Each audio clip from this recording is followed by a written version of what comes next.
let me ask you a question, okay? As we're jumping out, we're starting in a brand new series today. How many of you have moved to the DFW area in, let's say, the last 10 years? Would you raise your hands up high? Raise them up high. I want everybody to look around. Can we welcome them? All right, although they've been here some for 10 years, welcome.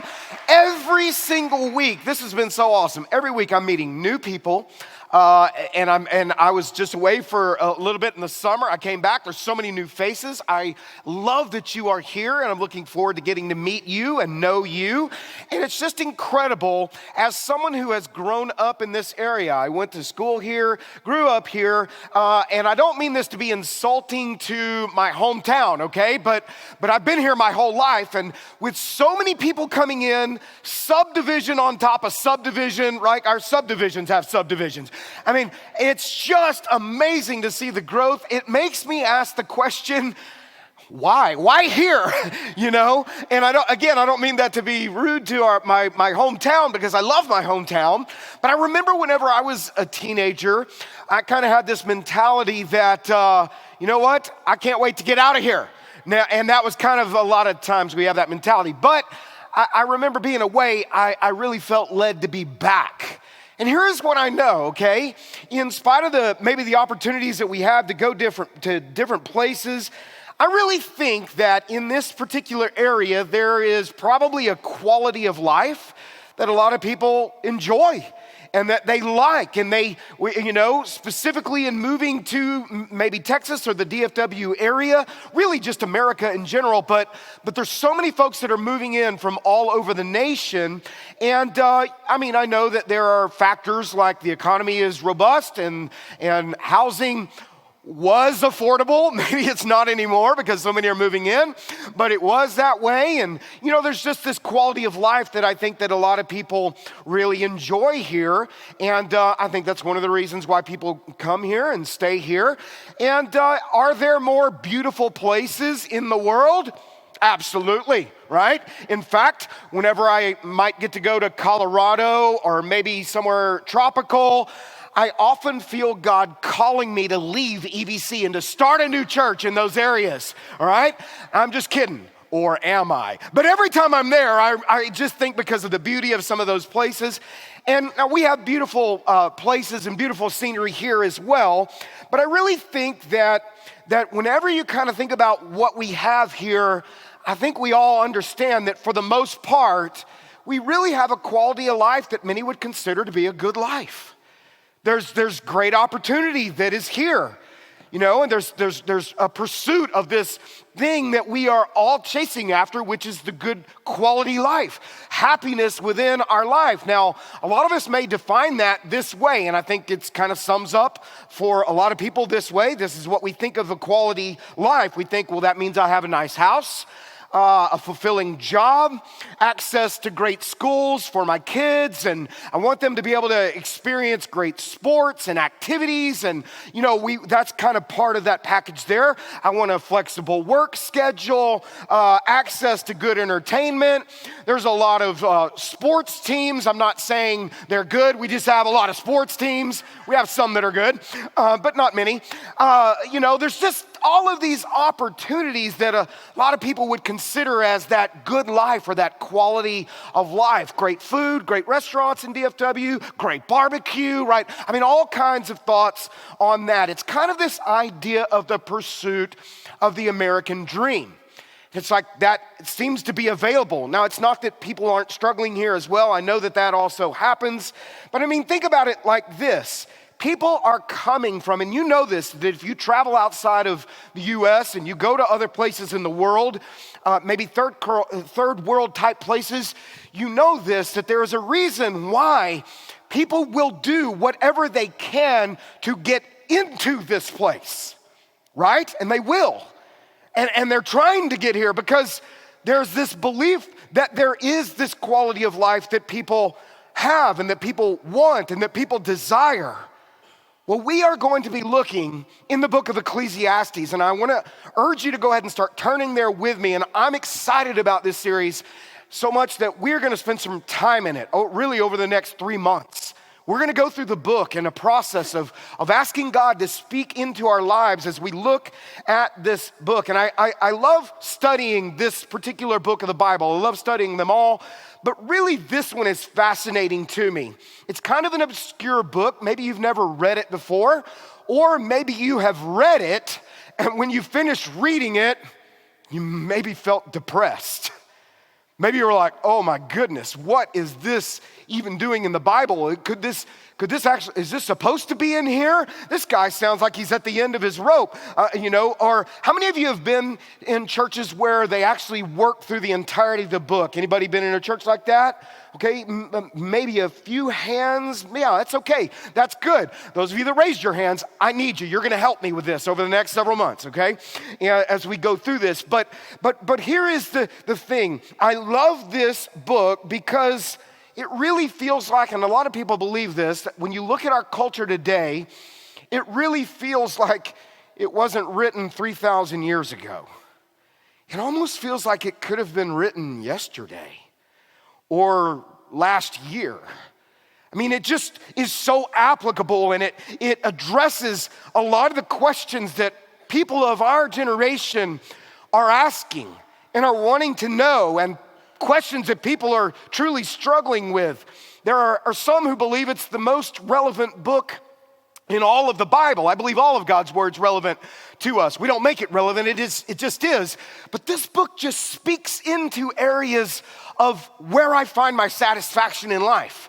Where can I find true meaning and purpose and understanding in my life? And what is my life about? What's the point of life?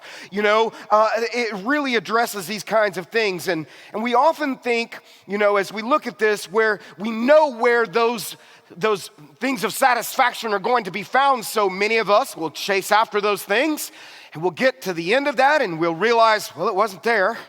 And so we'll begin another pursuit and, well, it wasn't there.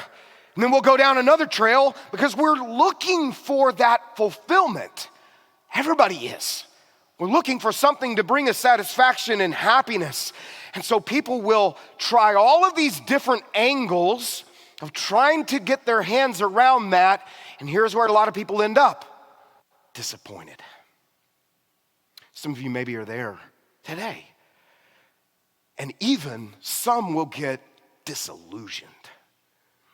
Right? And you're in this place of just feeling like life is just futile and you're struggling with this. And you may be kind of feeling like that U2 song, right? I still haven't found what I'm looking for. That kind of relates. That's my generation. And we kind of relate to that. And Ecclesiastes addresses a lot of these questions. Some of the very tough questions that people are dealing with. And I want to urge you, I'm glad you're here on this first week because we're going to set up the rest of the series. It's important that you're here. I'm glad you're online because you can journey with us too as we go through this. And I want to ask you to commit to being here over the next several months, because here's the thing: as we work through it, it kind of all builds upon one another. And you're gonna see how it's connected. And so I want you to go on this journey with me through this book in the next few months together. Now, my goal today is to give you an overview, is to give you an introduction to help us get started. So what we'll do is we're gonna talk about the bookends. We're gonna talk a little bit about the front end of it and kind of open it up. And then we're gonna even go for a moment to the very end, because I think that's gonna be important for some of you today, especially if you are new to this book and you're new to Christianity and new to the Bible. I want to help you with that. Well, what's interesting is this is a major point that I just mentioned, is a major way that the writer of Ecclesiastes kind of approaches life. And here's what it is: it's with the end in sight. It's not that we're being morbid, but just understanding that we're to live life now with the end in mind. And that's a good thing to think about your life. I heard, or actually saw a book that a guy wrote about the book of Ecclesiastes, and he called it Living Life Backwards. And I thought that was really appropriate because obviously he's given a great exposition of this book, but he's really kind of conveying the point is that, and that's why I want to take you to the end here in just a few moments so you can understand. But what we're going to look at is we're going to talk about the author today, who wrote this, And who was this guy? Who wrote it? What was his message? What is he trying to convey? And it's really important you understand that. And then at the very end, we're going to get to, well, then what does all of this mean? What's the point? What's the point of this? I've had Christians tell me this. As we look in chapter 1, go ahead and turn there. I'm going to be reading from the ESV throughout this book. I may go to the NLT some, but I really just wanted to take you through this book in the ESV. But I've had Christians who have told me this before, and I can kind of understand. They've said, Bart, I don't like this book. I've struggled with this book. It's kind of led me into a place of feeling a little bit down at certain times. And is it really supposed to even be in here? Well, part of what I want to do with you is I want to give you in this series, especially today, an interpretive lens to look through as you look at this book. Many times when we don't like it, it's because we don't understand it. And it's because we haven't grasped what the meaning is of it. And so I want to help you with that. That's my job as a pastor. I want to help you understand it, but more importantly, my role is not just to give you knowledge. A lot of church people have a lot of knowledge, but they don't know how to live it. Well, I want to help you know how to live this. I want to help you know how to, and I'm going to be on this journey with you. So I want to invite you to join me in this. So I want you to not only understand it, but I want you to apply it along with me. Let's let the Lord transform us by his word. I am not going to water this book down for you. I want to be really clear with you. You're going to struggle with this book some. You're going to struggle. You're going to feel tension. It's designed to do that, all right? It was written with that intent, I believe, and you're going to feel some of the tension of some of the things that he says, and you're going to even wonder, does he know God? Does he understand what he's saying? Here's what I love about this. You will be, and I think it's important for every person, whether you are a believer or not a believer yet in Jesus, I think it's important for every person to know why you believe what you believe, and for you to grapple with that. Why are you at this place of your belief? And for you to know what you believe about not only life, but we all have to consider this thought. What do we believe about death? What do we believe about what is going to happen after this point where we all die? And I don't want to give you a spoiler alert, but there you go. And he's going to get to this, and we will too. Look with me in Ecclesiastes 1, but look at verse 1.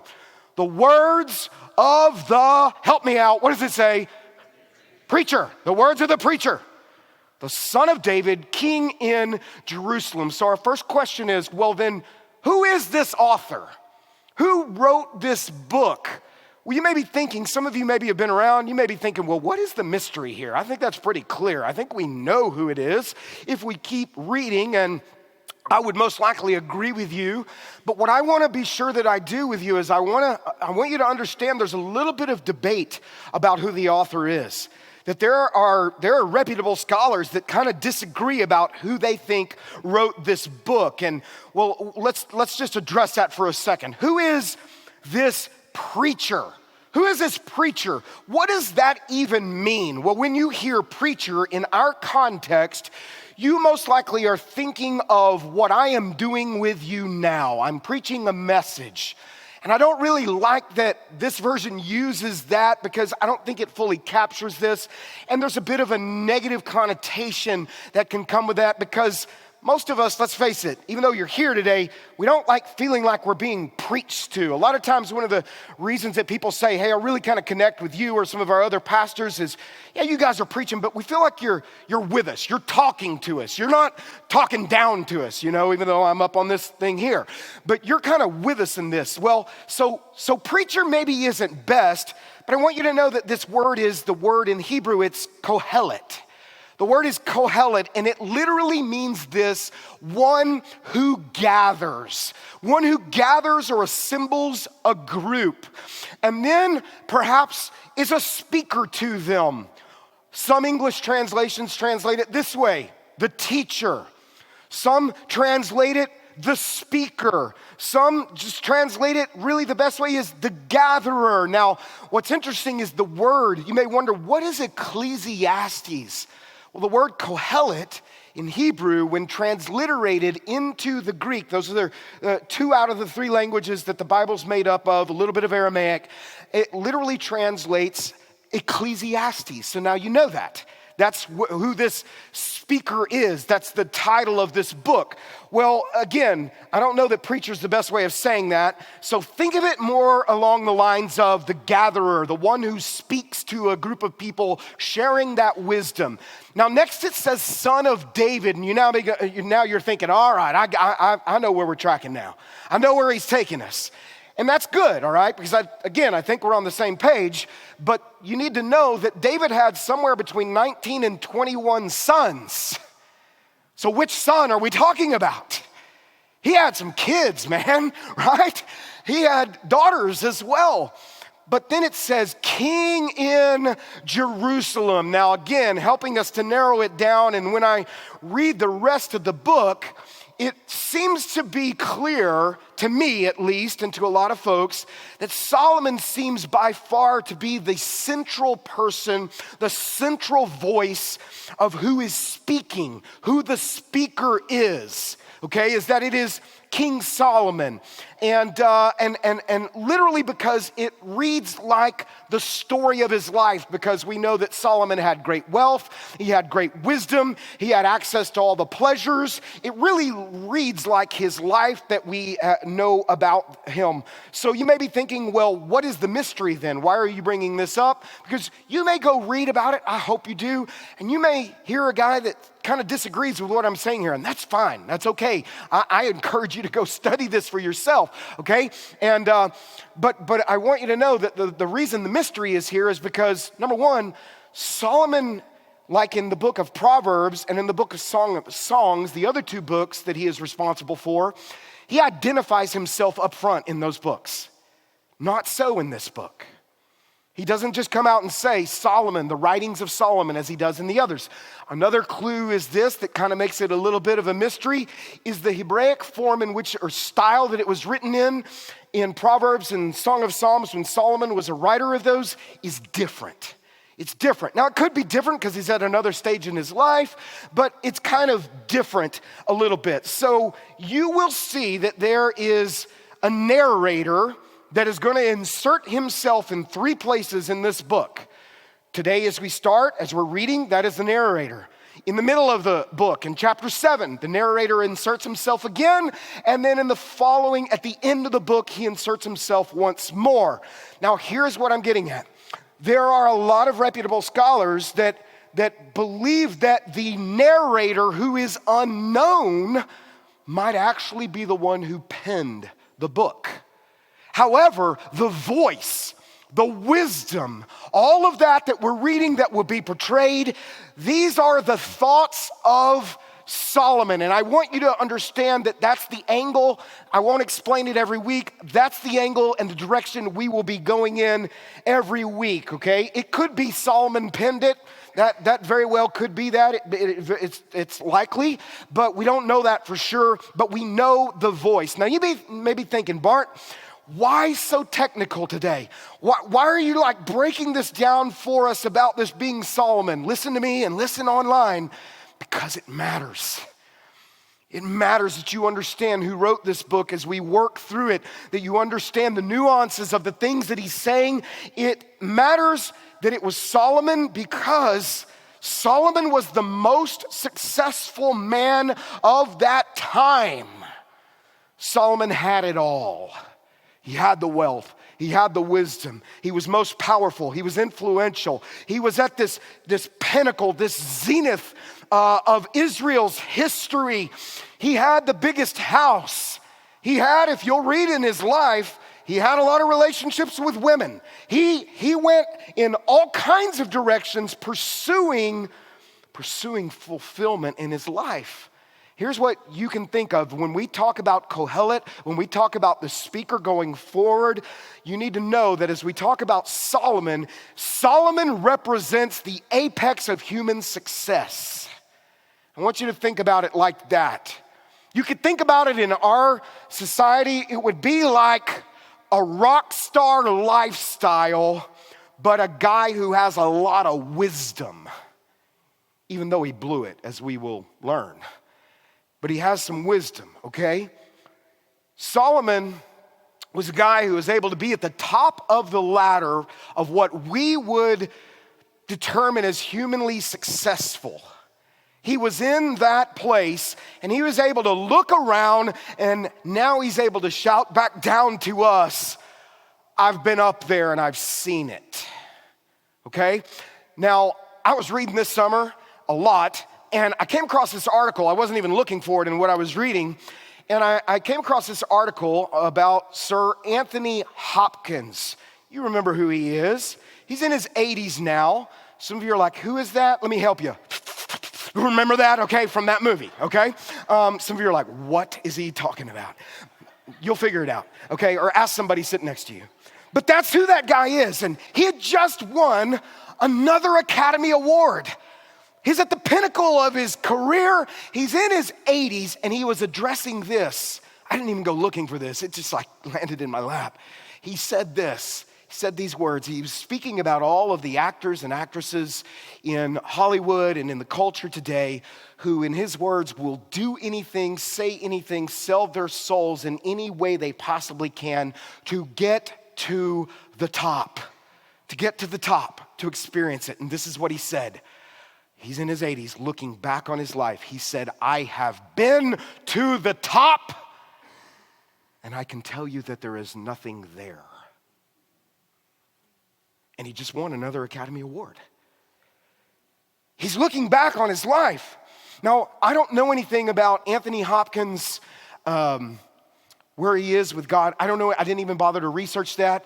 But here's what I do know. You may think, well, as we read about Solomon, he's going to seem very secular. He's going to seem like maybe he doesn't know God. Listen to me. Yes, he does. He knows God.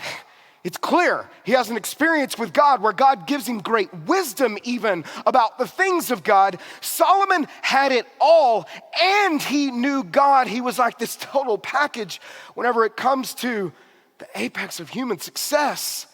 And so every time we begin to talk about that person, I want you to think about this person who is at that, he is that like that preeminent human being.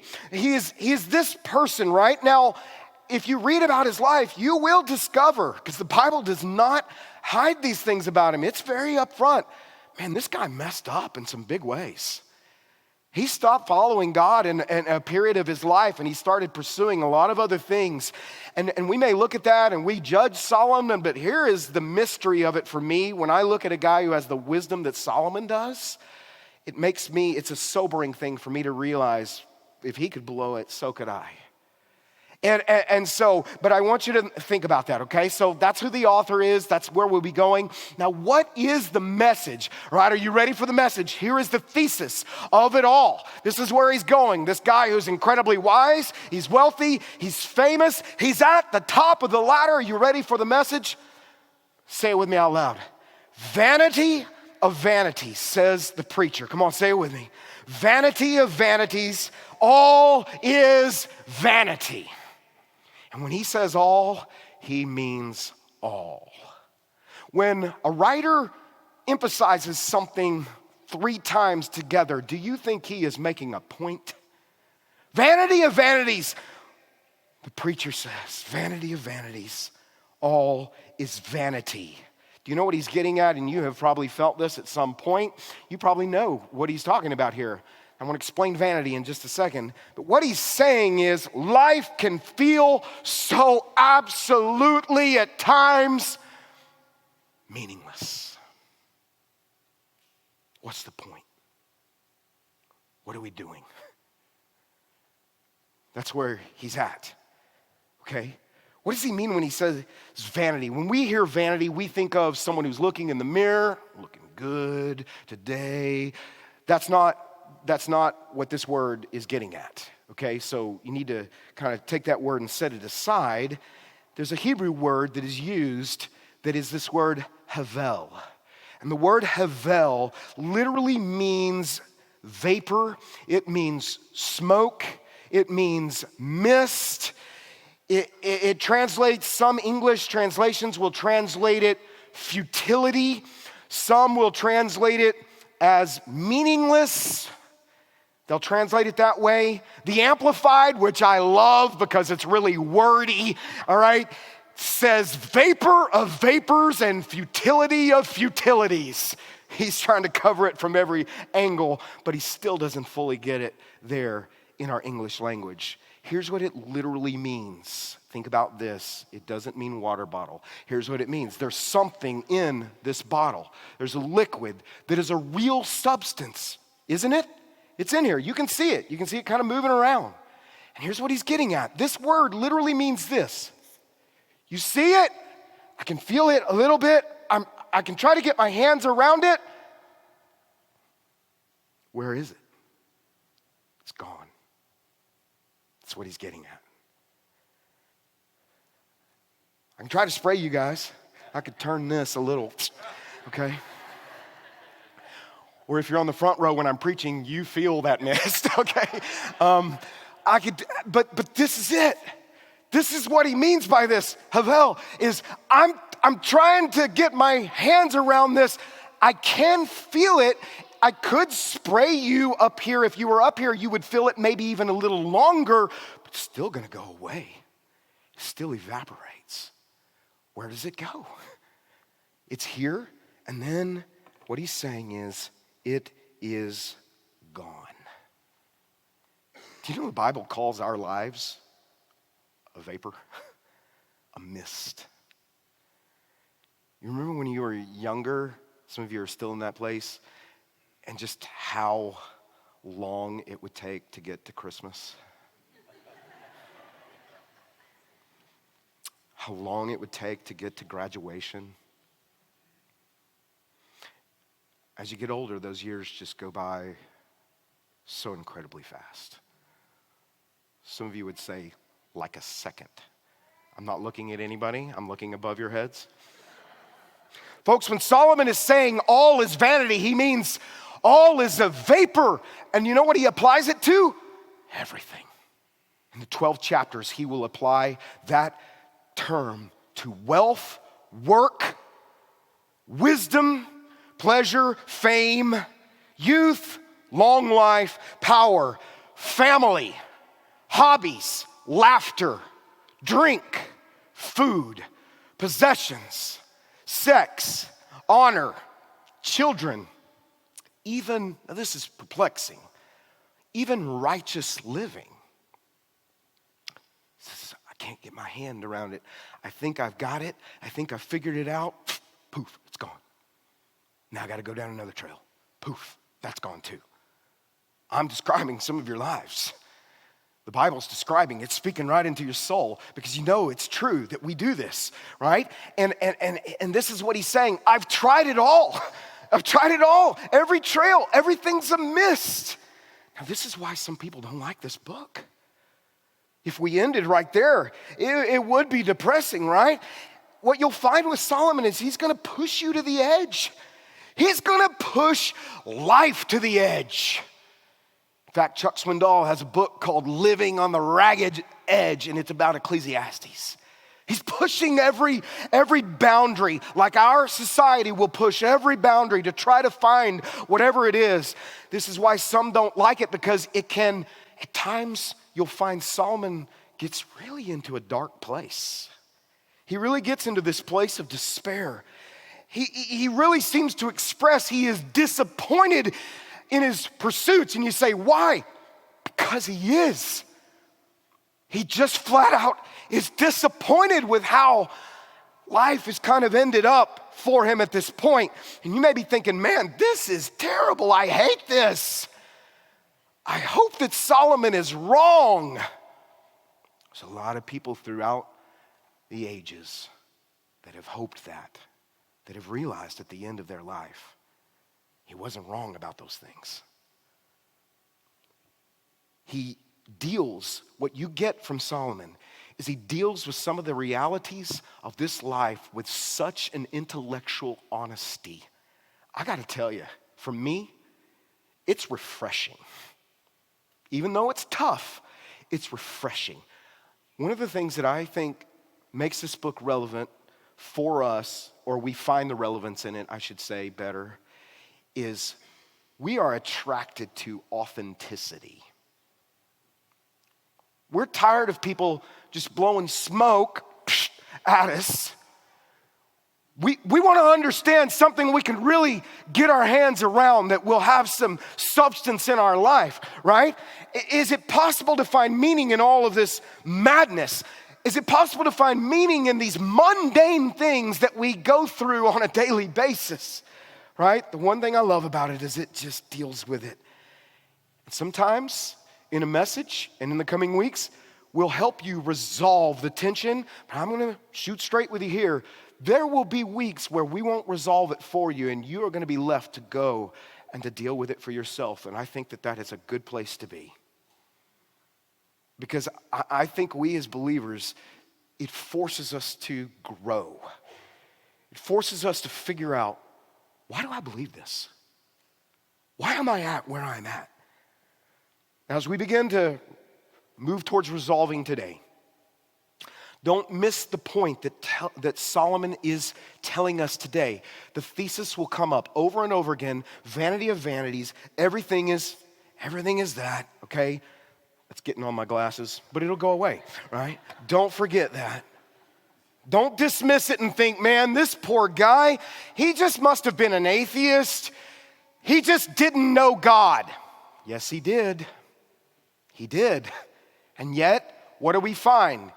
Even as someone who loved God, here's what we find. He still struggled.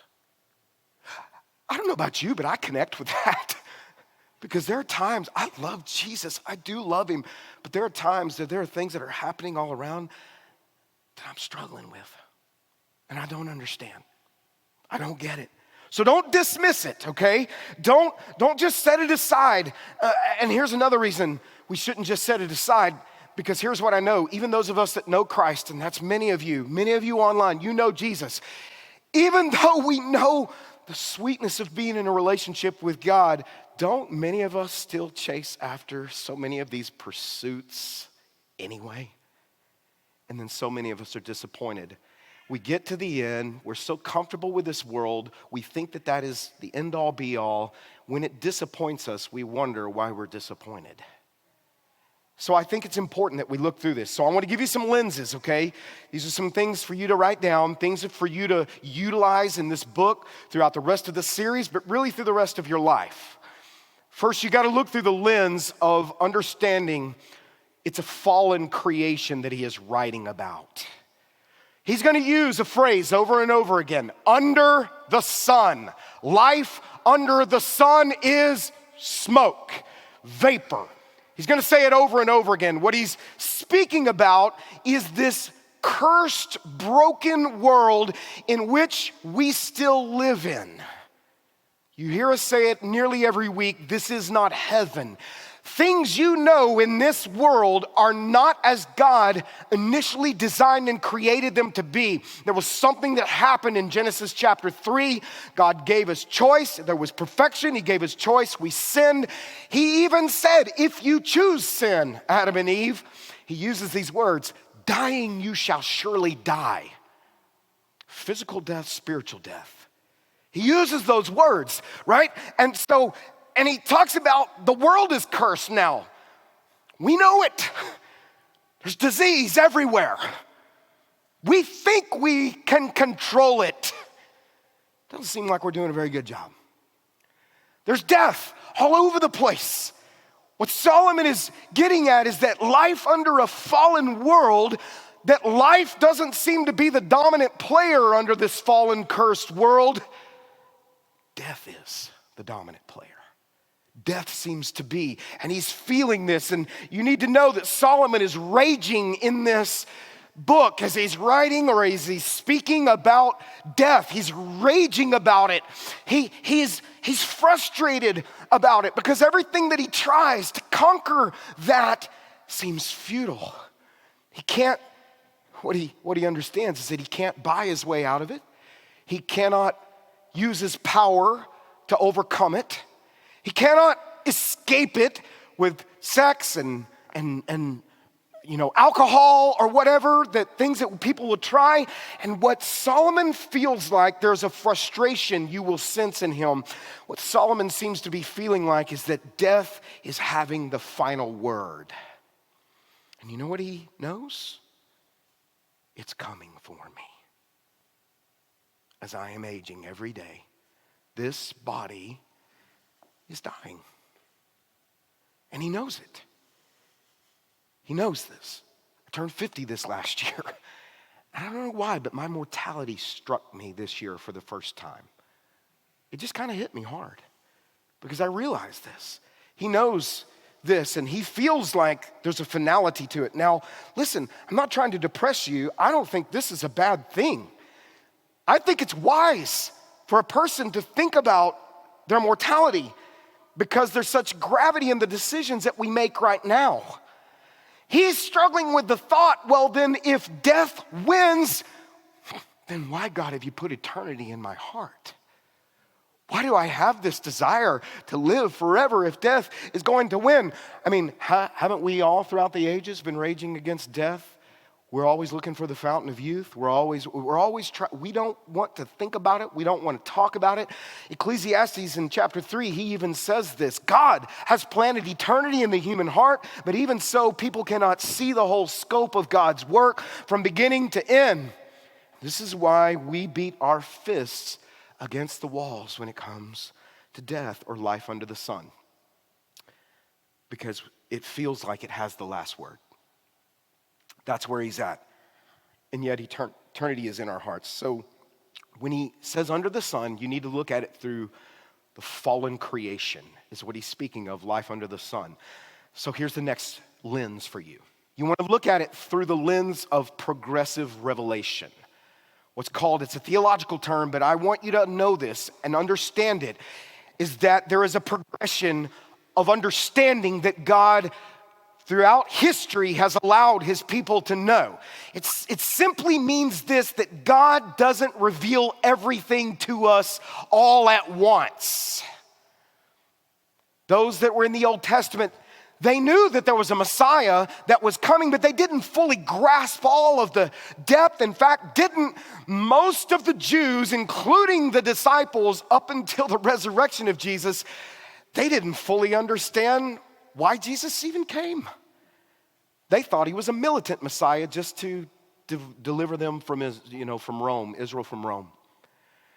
We have the fortunate blessing of having God's revealed mind to us to be able to look back. What you need to know is that Solomon was 1,000 years before Jesus. And he was struggling with understanding how it was all going to end, right? We can see more clearly today, not because we're wiser than him, but because we've been given the answer of being able to look back on Jesus. He was looking through a veil. He couldn't quite see it all.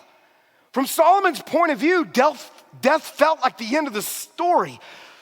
Solomon wrote Dust in the Wind long before Kansas ever did, right? I'm dating myself right there. You know what I'm talking about. We're dirt and water. And he was feeling like that's all that there is, this curse, right? But you and I both know. So Solomon will alternate from despair to hedonism. Despair to hedonism. Hedonism is that trying to find pleasure in everything. And we will spend a week on talking about God gives things to us to enjoy within our life. We will talk about that. That's going to be a good week, all right? Every week will be good, but that's going to be a week you're going to be like, oh, breathe. Okay. But here is where Solomon is at. Solomon is trying to find it. You and I both know that even in the good things that we get to experience, you and I both know that's not all that there is. You'll ask this question. There's got to be more, right? There's got to be more. So I want to just begin to just take you to this point here. This is a big point for you. If you are a follower of Jesus Christ, you can be thankful that you are fortunate enough to know something that Solomon did not know yet at that point. For those who are in Jesus Christ, you've put your faith in Jesus, life under the sun is not final. he didn't fully grasp this yet. He didn't know what Jesus was going to do for us. That, when you get this, that makes the fact that Christ, God himself, put skin on, stepped out of eternity into time for us, and lived the perfect life because we were separated from him because of our sin. We couldn't fix it. Solomon couldn't fix it. You can't fix it. Only Jesus could fix this.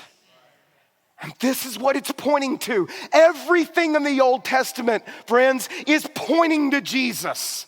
Everything in the New Testament is pointing back to the cross and the resurrection. That's why it's right in the middle, right there. See, you can look at this, and you may be like, well, then Bart, can we just, since you gave us that, just skip all the other stuff? No. Because what we do is that many of us who know Christ, as I said a moment ago, and I do it too, for some reason, we don't seek to find our satisfaction in Christ. And we will look everywhere, even as believers. And what I also think is we grow as believers too comfortable with this world. And Jesus told us, you're in the world, but you're not of the world anymore. So what I mean is that and many are suffering. Our family's gone through that at certain times. Some of you are now. Some of you are, and I don't mean to be insensitive, but if you're in Christ, sometimes we almost act surprised when suffering happens to us. I don't mean that to be insensitive. I just mean that Jesus told us, don't be surprised. This isn't your home. We as Christians should long for that day when everything will be set straight. We should long for it more than anybody else. And many of us, we don't long for it because we love the things of the world.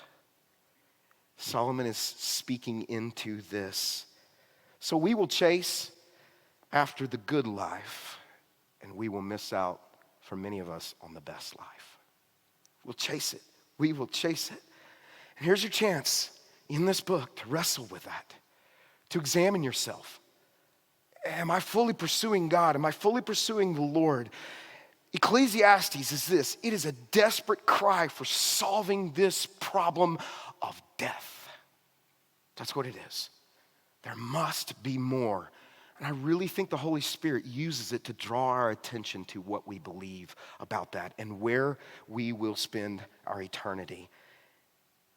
In the last chapter, the narrator comes in again and he says this, the end of the matter.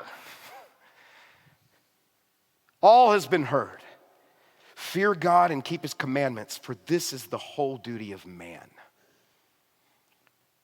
You may be going like, man, that seems kind of a letdown. You're saying the whole point is just to be afraid of God? That word fear, we taught it before, is not this word of being afraid of being. It means this, that you are actually living in relationship with God the way you were designed to, and there are two components of that: trust and obey. God, I'm going to trust that even the things that are in my life right now, even if they're not good, you have your good intention in my life. I may not see it, but that's where I'm going to trust. And God, I'm going to obey the things that you've told me to do, because even though I don't like it, I'm going to obey because I believe you have the best intentions for me. Trust and obey, that's that fear of God. I mean, we even have a song, an old song.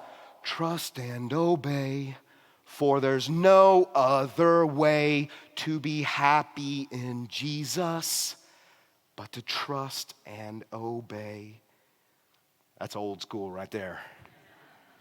For God will bring every deed into judgment and every secret thing, whether good or evil. That verse has a weight of justice to it, because here's what is being said.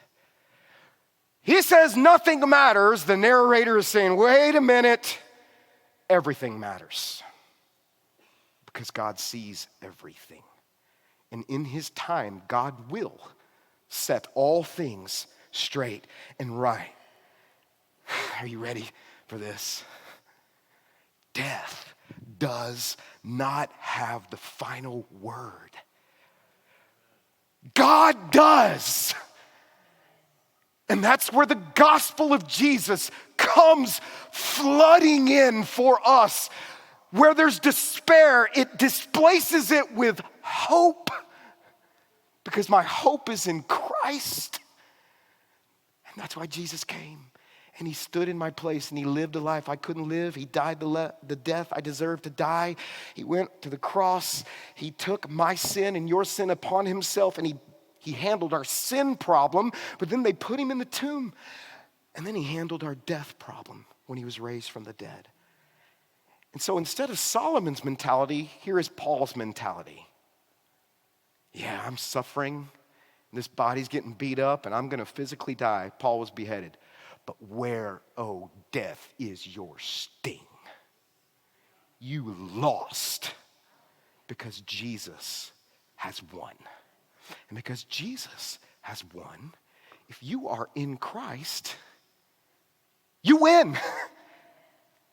And if you don't have that lens, you can have it today. That's why Jesus came for you. It was to give you eternal life. I want to ask you to bow your heads with me. And in this moment,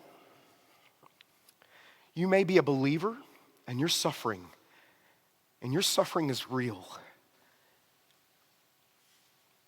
But what I want you to remember is that death does not have the final word in your life. That Jesus Christ has the final word.